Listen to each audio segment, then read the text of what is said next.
I don't know what happened to Maria. How do you have a morning without Maria? Maria Bartiromo is not in the seat, and this lady is filling in. But apparently, this is about the Twitter files, which we're big fans of around here because they're hilarious and a waste of goddamn time. Bombshell Twitter file reveals Biden-Trump administration's handling of COVID misinfo.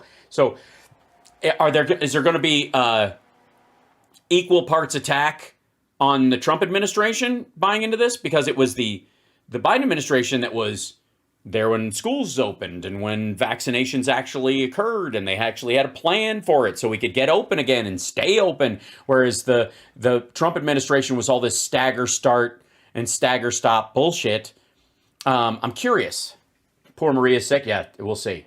It's a bombshell. It's all a bombshell. So everybody get under your desk for this next one. Revelations from the Twitter files. Revelations from the Twitter files. Time on COVID-19 and the Biden. Oh my God, COVID-19. Remember that? It was horrible. Administration's involvement. Journalist David Zweig reporting how the administration targeted Twitter users outspoken over vaccines, directly naming Alex Berenson as an account to be removed. Twitter also using bots to identify posts from health experts. Yes, that's how, I mean, you can't cover, there's millions of fucking users. Of course, bots are going to cover most of the moderation, dipshit. Which turned out to be using peer-reviewed studies or the CDC's own data to contradict. Right. Peer-reviewed studies. What a crazy thought. That peer-reviewed studies should be the baseline. Nah, you know what? Fuck it. Let's just go with anecdotal evidence about fucking fish tank cleaner and some woman saying that you've been inseminated by the devil. Predict the White House's official pandemic narrative. During the conversation all morning long, campus reform higher education fellow Nicholas Giordano and Republican strategist and lead attorney at the Madison firm, Jonathan Madison. It's great to have you both here. And Nicholas, I want to start with you first. Of course. Let's talk about this because the Trump administration did a lot of stuff. So tell me how the Biden administration that did less of it and focused more on getting people vaccinated and the country opened up and we're doing better because of it is to blame. Wasn't it the Biden campaign that forced Trump into the initial lockdowns? Because, what we're seeing is it wasn't just one administration or the other. Yeah, it was. It was almost like best practices by a federal government trying to keep their citizens alive. It was both. And both administrations were trying to censor what they didn't want out on Twitter at the time. Either way you slice it, Twitter's a business. Absolutely. And Twitter was bowing to two administrations, not just one. No, they weren't, because if you read the actual Twitter files, they told them to fuck off several times. They agreed on some things, they didn't agree on others. They had autonomy, they were allowed to do whatever the fuck they thought was best for their users. I think the frightening. As a matter of fact, one of the reasons why the administration was pissed that some of the anti-vaxxers were still on was because Twitter didn't take them down. So there's no there. The Twitter files are fart air. Aspect is where you have government officials talking about unapproved opinions being displayed on Twitter, and that's language. Okay, first of all, not unapproved. You're talking about vaccinations in the middle of a fucking pandemic, one that is killing millions across the globe. It's not whether or not you think that George Michael's career ended when he left Wham or began. That's debatable. The question, the idea that you have an opinion about whether or not ivermectin or hydroxychloroquine is a lifesaver and using that to talk people out of getting vaccinated because they're going to become fucking zombies is it's not even on the same fucking scale. That we see in 1984, Brave New World. Fuck off. No, it isn't. Because in 1984, the idea is that they would have wanted you to be wiped out. So they would have hidden the vaccine information. You know, it really amazes me. The FBI is calling people that believe this conspiracy theorists, yet we have their own words, their own documents talking about this major censorship push. Again, a push, and it wasn't a censorship push. They asked, and sometimes Twitter said yes, sometimes they didn't. That's not censorship. That's decision making. This is a private company that's interacting with the government and saying some of the time we agree and some of the time we don't. This is such a non-story. Bot moderation. Twitter outsourced AI to flag problematic posts. And the AI was trained on peer-reviewed studies. And experts. We were told to believe the experts, to follow the experts, and yet. And we opened up and our deaths tapered.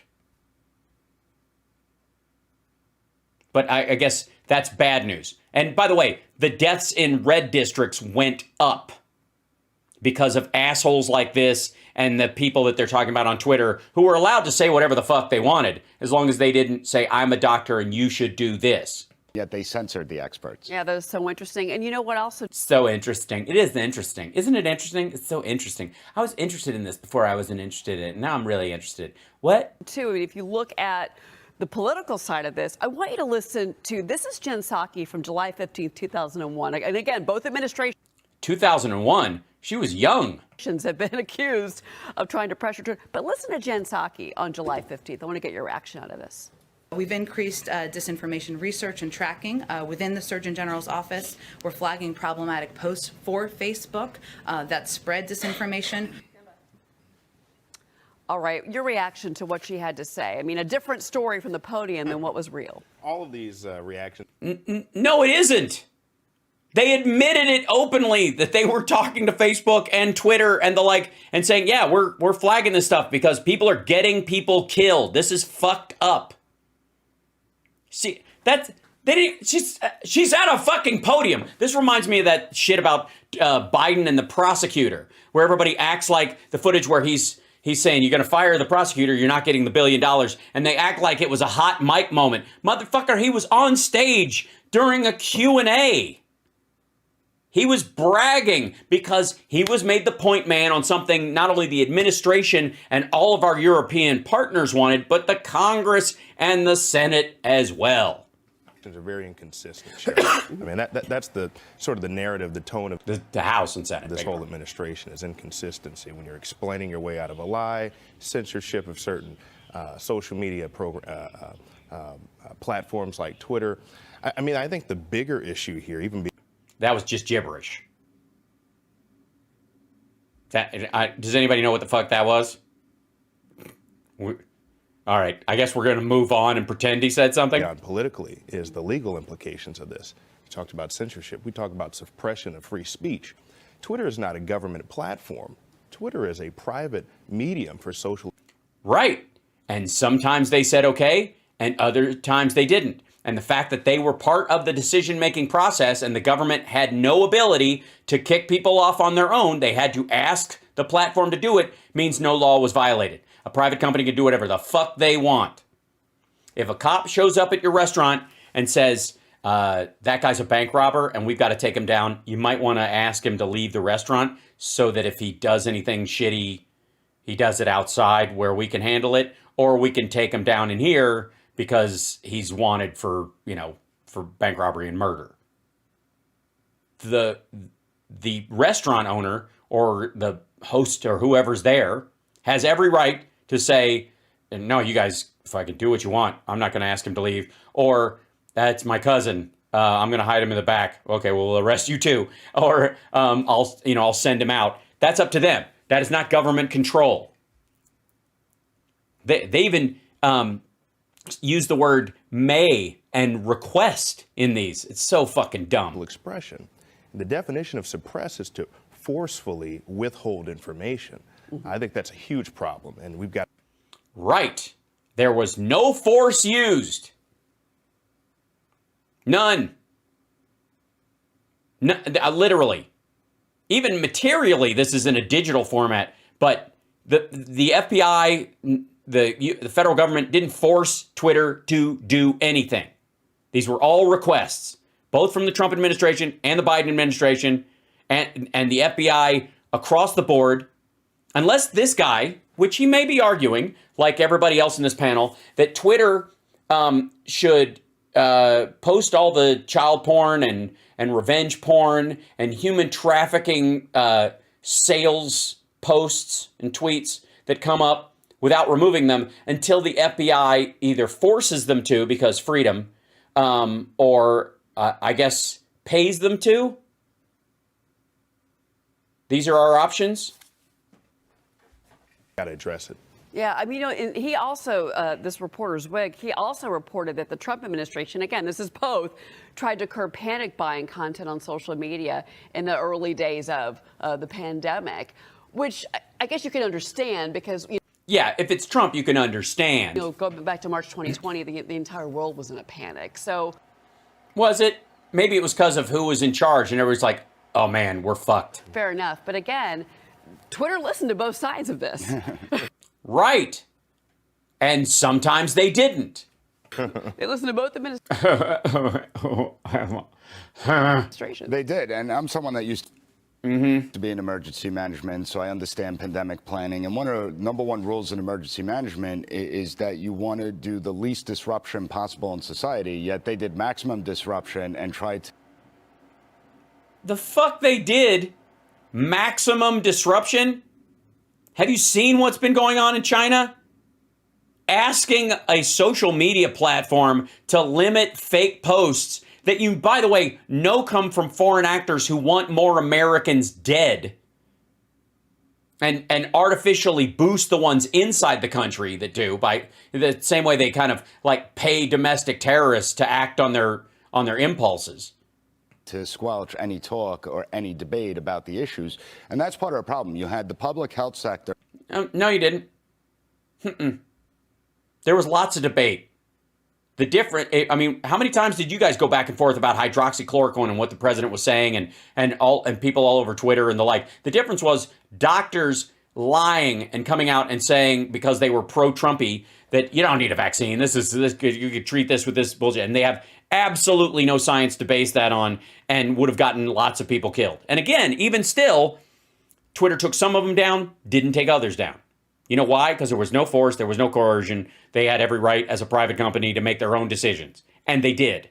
During the CDC that was driving this without any input from other stakeholders in all other sectors of our government and our economy and within the critical infrastructure.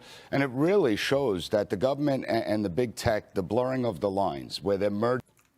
No, it doesn't.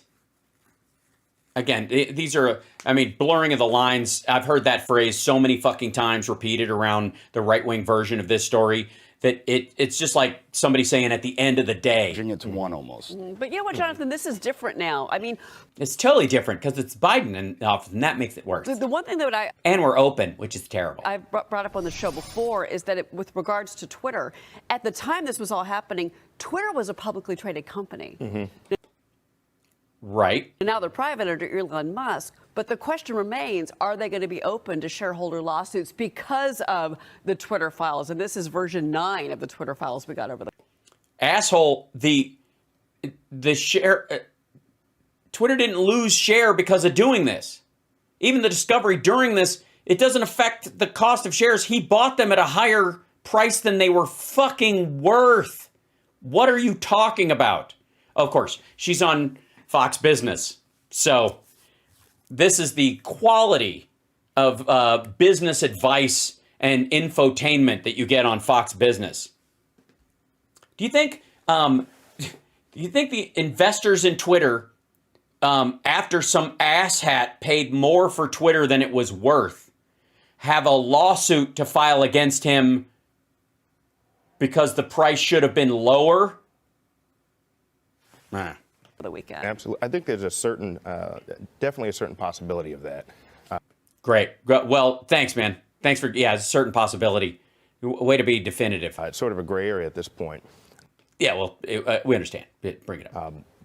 The other question kind of raised by this, by implication, is how far does this go? How long has this suppression been ongoing? We know about the former President Donald Trump's Twitter account being suspended. We know that countless other conservatives have had their Twitter account suspended. So how long has this suppression been ongoing? I think. Well, first of all, citation needed that it was suppression. If you violate the terms of service, you get booted. Doesn't matter. I have plenty of left-leaning friends who have been put in Twitmo, for fuck's sake. People got ghosted and like visually filtered and bounced all the fucking time because they violated the terms of service, not because of their belief systems. It's like Ben Shapiro has never been kicked off the platform. He's never been suspended. Why? Because he chooses his language carefully. That's it. It's why the fucking Iranian government manages to keep their account, but Trump got kicked off. Because all things aren't equal. It's behavior. That's one of the deeper questions. Right. And it's not. No, it isn't. It's a shallow, stupid fucking question that you already know the answer to. But the whole goal of this is to pretend that there's a mystery here. Something's going on, and I don't think we know the whole story. You know why? Because this asshole is doling out information that he thinks supports his case and hiding the rest. This is a broader conversation, and we've got 3 hours to talk about it, gentlemen. So that's good. But, the broader... No, we really don't. This is a 4-minute and 51-second clip that you made, and there's 20 seconds left. Psst, wrap it up. Our conversation here is it's not just Twitter. We're talking Facebook. We're talking things going on with Instagram. We're talking about, social media in general. And should this all be a free platform? Should we have the debate in the public on Twitter? Yeah, shouldn't we have all the snuff films and child porn and drug sales and all the stuff that would readily appear on all of these platforms without all this pesky moderation? Or on other social media platforms and not have the government involved? And I think that's a great question. No. Again, first of all, crimes are crimes. I joke around about the child trafficking and all that kind of stuff, but if Twitter participated in any of that stuff or allowed it to sit up on the platform and said, nope, Section 230 protects us, so we just let it sit and let them make money off of it, and it brings traffic, so we don't really care, that would be a violation of the law. And what this lady is trying to tell you is that if any of Chris Hansen's arrestees over the years decided to set up shop on Twitter, she's cool with it.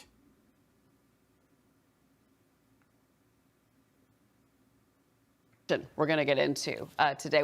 No, you're not, because you're out of time. That's the tail end of it. Hi, you're watching House Parks Mega Worldwide.